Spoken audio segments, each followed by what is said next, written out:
उद्या होणाऱ्या निवडणुकीतल्या फोडाफोडीची विधान परिषदेच्या निवडणुकीत काँग्रेसचे 4 आमदार फुटणार असा गौप्यस्फोट काँग्रेसचेच आमदार कैलास गोरंट्याल यांनी केलाय।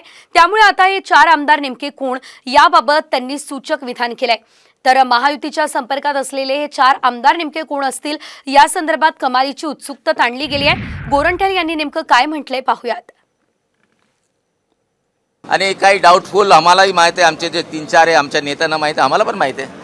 त्याची व्यवस्था आपल्या उमेदवाराला किंवा आमचे सहकारी मित्राला दगा फटका न होय त्याची रणनीती आम्ही आज आखणार आहे। ज्याचा बाप राष्ट्रवादीमध्ये गेला, ज्याचा नवरा अजित पवार सोबत गेला, ज्याचा एक टोपीवाला आहे आणि एक आंध्रा आणि नांदेडचा बॉर्डरवरचा एक आहे, असे 4 ते डाऊटफुल। मी नाव सांगत नाही कोणाला, पण यांचे रणनीती काय करणार आज संध्याकाळी ठरणार।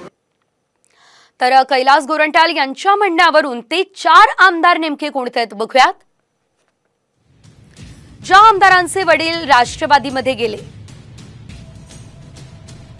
ज्या आमदाराचे पती हे अजित पवार यांच्या सोबत गेले,